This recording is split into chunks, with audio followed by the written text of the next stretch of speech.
Mother, talk show host, news anchor, and now adding missionary to the resume. Your host, Robyn Zimmerman, is here today on Talk of the Town to discuss an important trip. I'm Jessa Jeremiah filling in. We have a fantastic show and a really wonderful way to kick it off today. Thanks for being my guest. Thank you, Jessa. With me is Celia Carroll.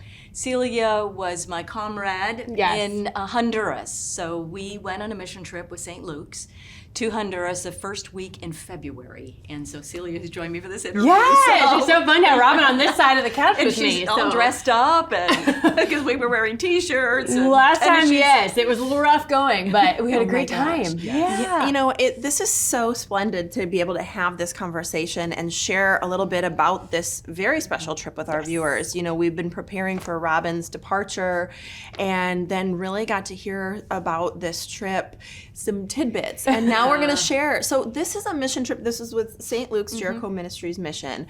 And talk to us briefly about the mission in itself. So St. Luke's here on Hilton Head Island has sent a team down to Honduras for about 21 years.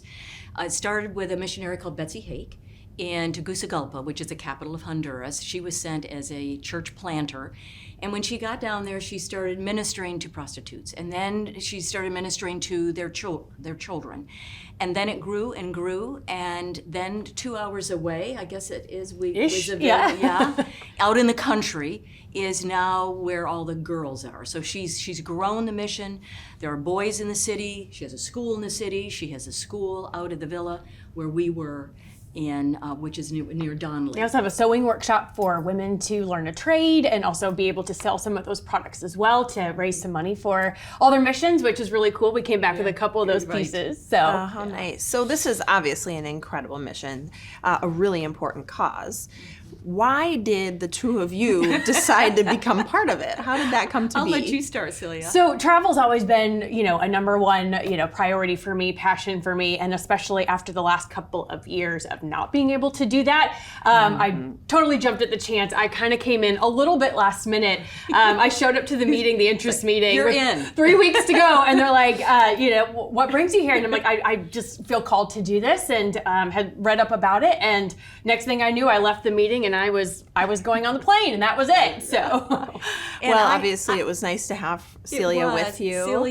Celia's a friend of my daughter's, and my daughter also came with me, which was very special. Yeah. I had always wanted to go on a mission trip, but I always worked, and so it just could never work out the timing. So, and my faith has grown as I've gotten older, and it was just time. It was just time.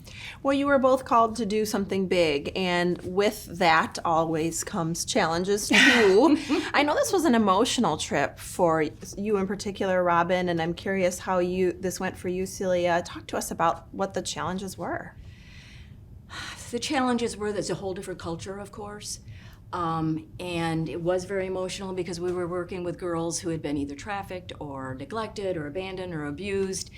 And it was just hard, but it was also very special. And I ended up getting a little sick because of the water and all of that. So that was a challenge. But what about you, Celia? Again, you get thrown right into this, right? Yeah. And something that has stuck with me since we've returned is that it really is truly hard to put into words the whole experience.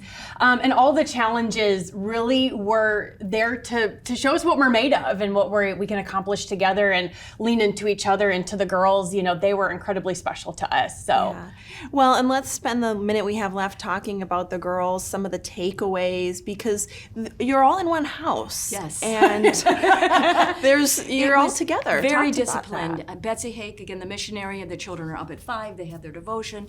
They all do chores. They have their school. They love school. They love learning English. And they love, it's a house of miracles. It was a house of miracles. And there's a song called House of Miracles. And the hope and the love for each other, and you see the faith. It was just amazing. And you brought some of that with you. I can see it. I can hear it in your energy and your voices. Yes. And I'm sure through the challenges, there was a lot of wonderful moments, wonderful takeaways. As we had to break here, I want to know if you'd go back.